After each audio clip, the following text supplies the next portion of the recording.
since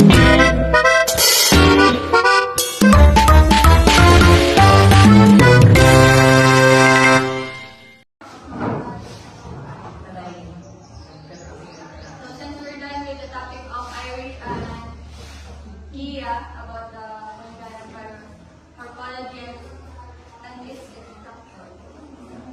structure, no? So, dali naman na sa viral and fungal diseases relevant to school health. First, we're going to determine or identify its learning objectives. Pabasa. Common viral and fungal diseases relevant to school health, including mechanisms of transmission. Apply basic health and safety practices to prevent and manage viral and fungal infections in school settings. So before we deeply work our topic, now let's have a recap first. So what is fungi? Who wants to?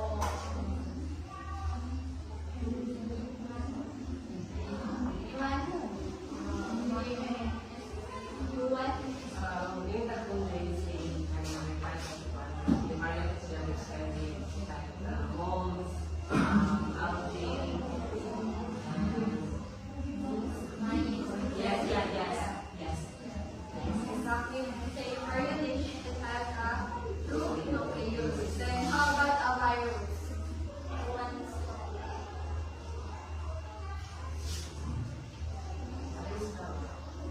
Carl Grant. Virus is a infection agent, non-living organism that it needs hosts to survive.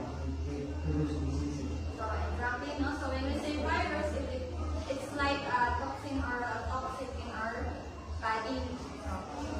A viral and fungal diseases can easily spread in schools due to close interaction among students and shared environments. Just like for example, what we have today, but like social distancing, it also must prone transmission sa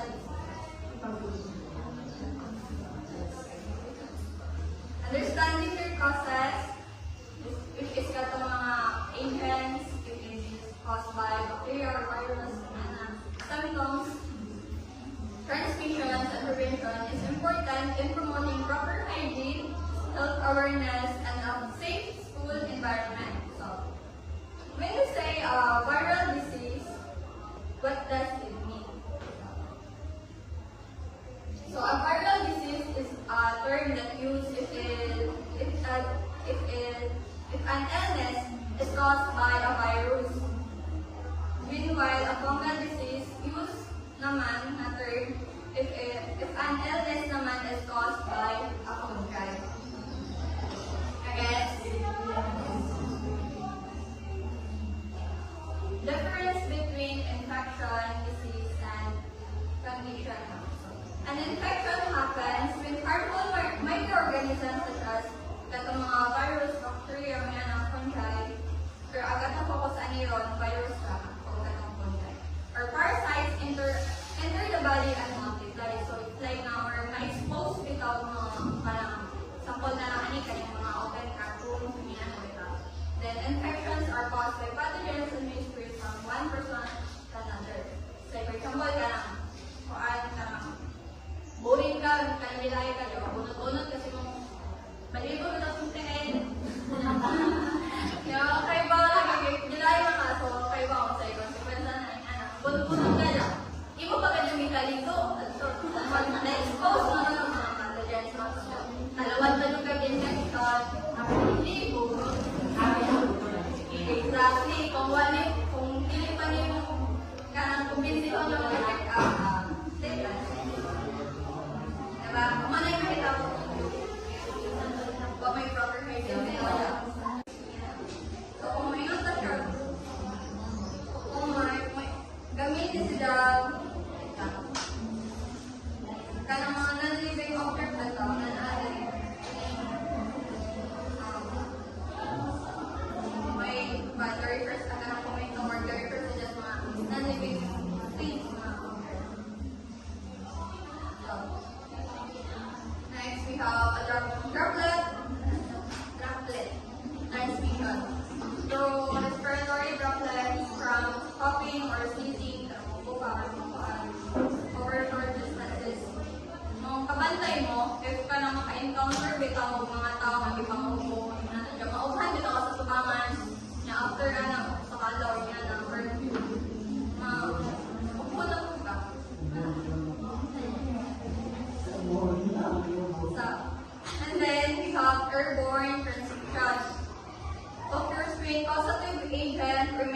suspended in the air and are inhaled over long distance, spreading tuberculosis and measles. Through one naman is siya ng aerosols dito ka ng tiny particles na mag-suspend dito sa air, sa area. Just like for example, ka ng classroom na papadre, daloy na sa mga nga na or mag-stay or just sa air dyan. Just like for example, si Yuan na si Jai,